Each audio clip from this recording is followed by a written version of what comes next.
Hoje vamos falar sobre a NBR ISO 12207.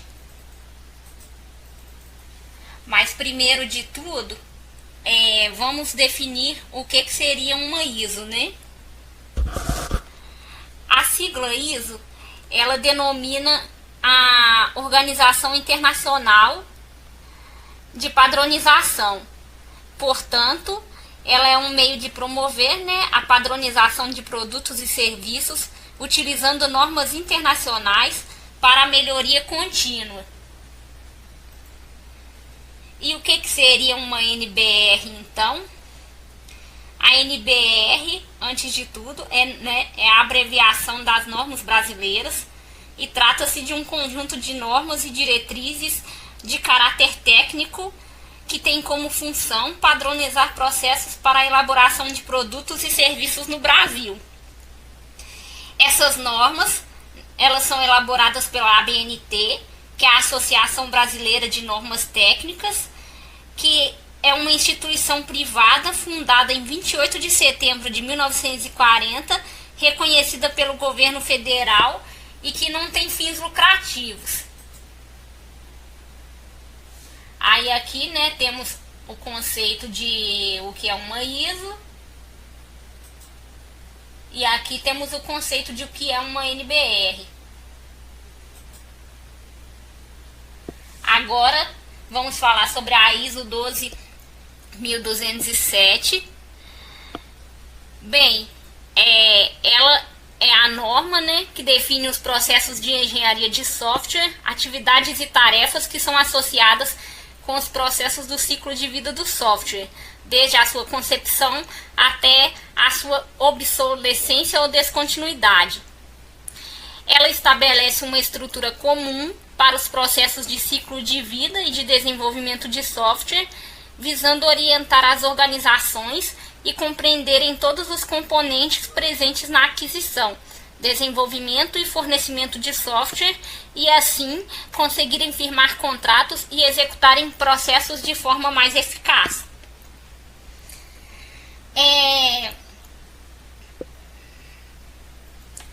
A chamada, nós temos dentro dessa norma, né, a chamada crise do software, que é pontuada pelo autor Roger Pressman, onde também pode ser chamada de aflição crônica, né? E onde são visualizados muitas finalizações de projetos de sistemas começados e não terminados. E é por aí que a gente vê o conceito de crise do software, né? Pois sempre, assim, até hoje, né, nós vemos como que a difícil relação entre usuários e desenvolvedores, né? Muitas das vezes os analistas acabam encontrando muitas dificuldades, pois, por exemplo, os usuários eles não sabem definir muito bem o que eles querem do sistema. Os analistas não conseguem entender muito bem também na etapa de requisitos como é que eu posso falar? Eles não conseguem definir muito bem, né, o que será feito dentro do software, visto que os usuários também não souberam explicar muito bem. E com isso acaba acarretando muito retrabalho, tipo assim, eles acabam tendo que fazer uma entrevista a fundo com os usuários para saber qual que é a finalidade real que o usuário pretende com aquilo. E aí com isso acaba o sistema tendo que passar por muitas manutenções e retrabalhos, e com isso acaba, né, dificultando na qualidade do produto.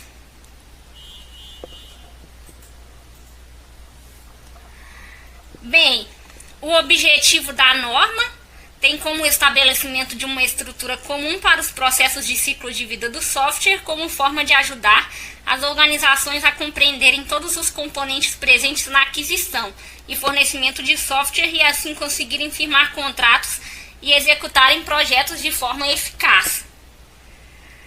Dentre as vantagens da norma, nós temos que ela alinha estrategicamente a organização, ela foca na organização do cliente, né? Ela obriga a organização a prestar contas pelo desempenho dos seus processos, ela alinha a força de trabalho com os processos, evidencia a necessidade de alocação de recursos e melhora a eficiência. Os processos, eles são fortemente coesos, ou seja, todas as partes de um processo são fortemente relacionadas, porém os processos são fracamente acoplados quanto à quantidade de interfaces entre os processos.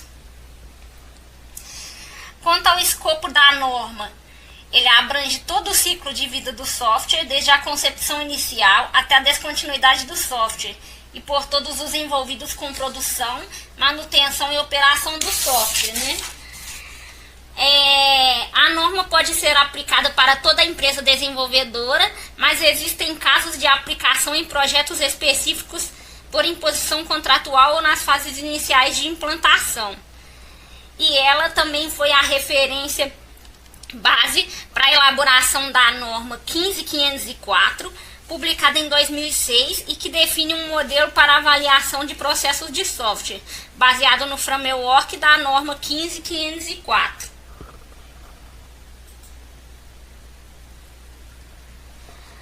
Quanto aos processos envolvidos na norma, né, nós podemos destacar primeiramente os processos fundamentais, os processos de apoio, os processos organizacionais e os processos de adaptação. A norma é uma norma focada no estabelecimento de padrões para os processos, né? Todos esses citados, de ciclo de vida. E ela descreve a arquitetura dos processos, embora não detalhe como implementá-los, em relação a todas as tarefas necessárias para o desenvolvimento e manutenção do software. Ela aplica os conceitos de controle de qualidade total, agregando em todas as suas atividades a preocupação com a qualidade. Sua arquitetura foi desenvolvida para ser um conjunto de processos interrelacionados, de modo que seja flexível e adaptável.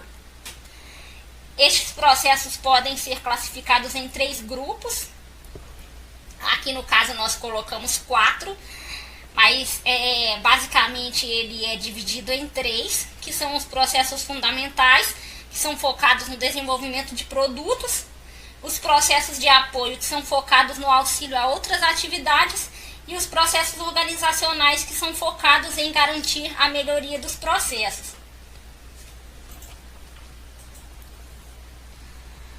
Dentro dos processos fundamentais, nós temos o processo de aquisição, que define as atividades que deverão ser seguidas pelo cliente na aquisição de um software ou serviço. Nós temos o processo de fornecimento também, que é o processo que contém as atividades referentes às obrigações do fornecedor.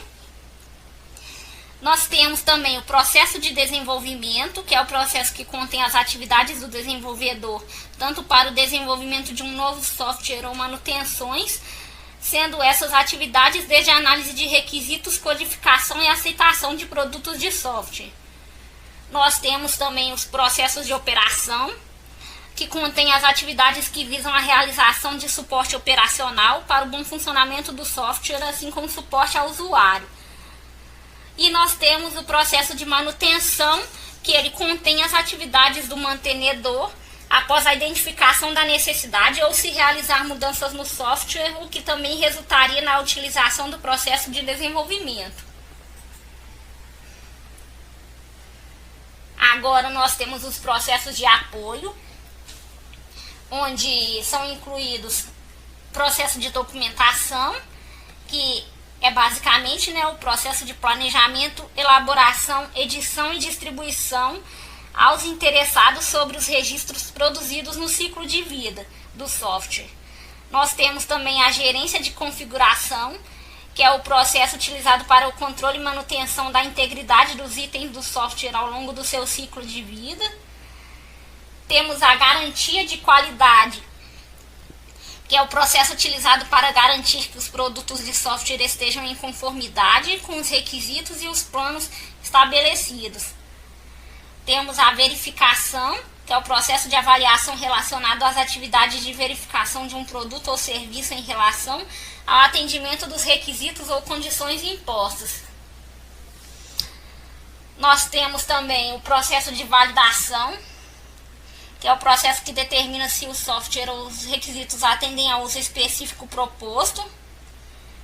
Temos a revisão conjunta, que define as atividades para avaliação da situação de produtos e pode ser usado tanto nos níveis de gerenciamento do projeto como nos níveis técnicos.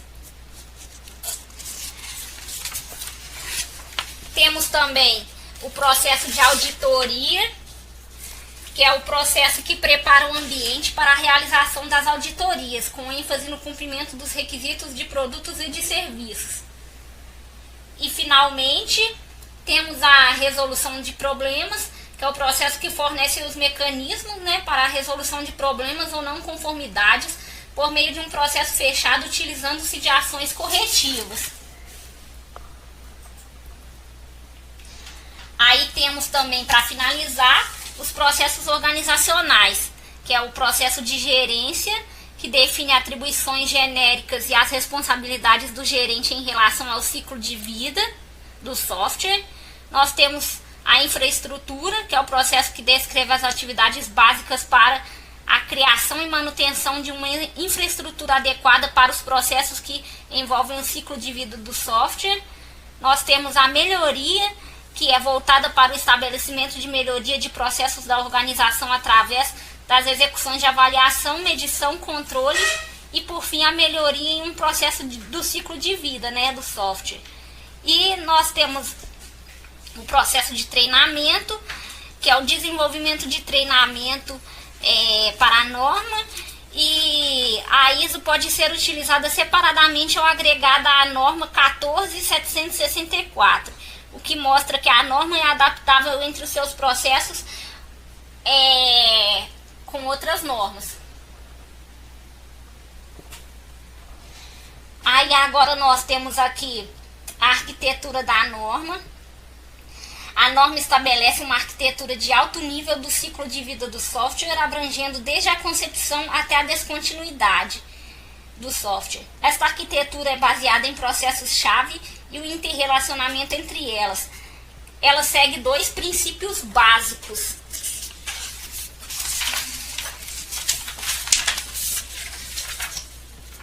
A modularidade, onde os processos têm alta coesão e baixo acoplamento, ou seja, todas as partes de um processo são fortemente relacionadas, e o número de interfaces entre os processos é mantido ao mínimo. E temos também a responsabilidade, onde cada processo da norma é de responsabilidade de uma parte envolvida, que pode ser uma organização ou parte dela. As partes envolvidas podem ser da mesma organização ou de organizações diferentes. E temos também os processos de adaptação, voltando anteriormente lá no grupo de processos, onde o processo de adaptação ele define as atividades necessárias para executar a adaptação da norma para a sua aplicação na organização ou em projetos. Ou seja, ele não é um processo fundamental da norma. Ele não é um processo principal, digamos assim. Ele seria mais um processo para adaptação do software, depois dele, digamos, finalizado, Aí nós temos aqui a arquitetura da norma, mostrando um esqueminha, da arquitetura da norma. O SLDC, ele é um processo sistemático de construção de software que garante a qualidade e a correção precisa de falhas do software construído. O processo ele busca produzir um software de alta qualidade que atenda às expectativas do cliente. E como o desenvolvimento do sistema deve ser concluído no prazo e custo pré-definidos, é fundamental seguir a série de etapas estabelecidas neste ciclo. Na prática, ele consiste em um plano detalhado que explica como planejar, construir e manter um software específico. Cada fase do ciclo de vida tem seu próprio processo e resultado que alimentam a própria fase, a próxima fase. As principais etapas, né? Hoje nós temos 7 etapas definidas nessa lista. Bem, a primeira delas é a análise de sistemas e requisitos, onde as empresas trabalharam na origem do software, né? E é aqui que as equipes consideram os requisitos funcionais do projeto ou solução. É também onde ocorre a análise do sistema ou a análise das necessidades dos usuários finais. Tudo isso para garantir que o novo sistema possa atender às expectativas. Existem alguns tipos de verificações de viabilidade para fazer. As econômicas, onde podemos concluir o projeto dentro do orçamento. A viabilidade de operação, onde podemos criar as especificações esperadas pelo cliente. O técnico, que a estrutura atual pode suportar o software. E o cronograma, qual o cronograma para concluir a produção. Aí na etapa 2 nós temos o planejamento, que é a fase que identifica o plano preliminar, né? Um estudo de viabilidades para planejar os recursos necessários para construir a infraestrutura do software. A empresa deve deixar claro aqui como vai atender ou superar as expectativas dos seus clientes e as partes interessadas. O objetivo final dessa etapa é ter um escopo do problema e determinar soluções. Recursos, custo, tempo, benefícios e outros itens devem ser considerados nessa fase. Aí agora nós temos a etapa 3, que é o design e o projeto de sistemas, onde essa etapa descreve em detalhes as especificações, recursos e operações necessários que estarão presentes nos requisitos do sistema proposto. Essa é a etapa para todos discutirem e determinarem as suas necessidades específicas para o sistema proposto. É durante essa fase que devemos considerar os componentes essenciais de hardware, software e estrutura, como a capacidade de rede, processamento e procedimento para o sistema atingir seus objetivos. Nós temos a etapa 4, que é a codificação,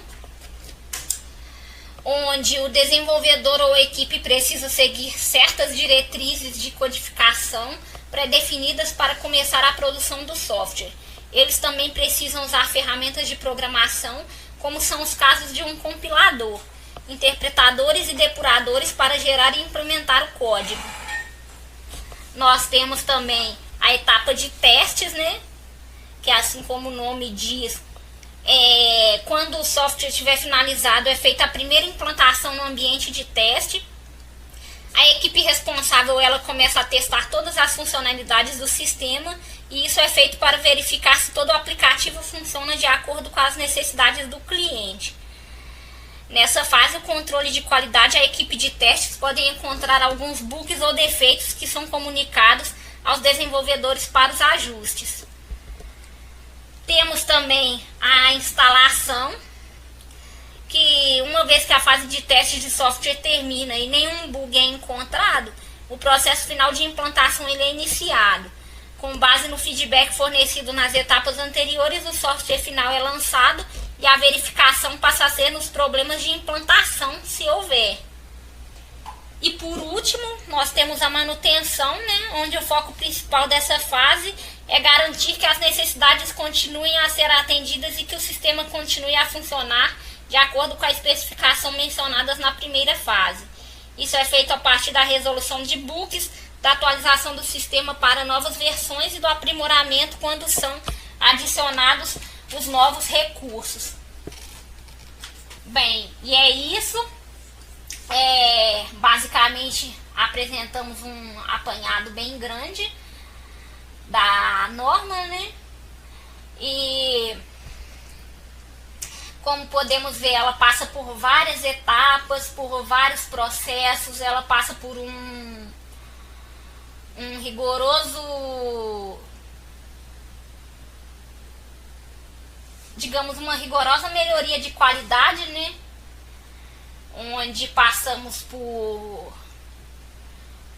pelas entrevistas iniciais para poder fazer a especificação de requisitos. Aí depois os programadores, os desenvolvedores começam a desenvolver o sistema e a partir daí são feitos, né, os testes, são feitos são feitos os testes, né, para se forem encontrados bugs ou erros dentro do sistema e que possam ser corrigidos para que assim possa ser entregue o produto final ao cliente com qualidade e de acordo com as expectativas, né? De acordo com o que o cliente esperava. Então é isso. Muito obrigada e desculpe pelo nervosismo. E é isso. Abraço.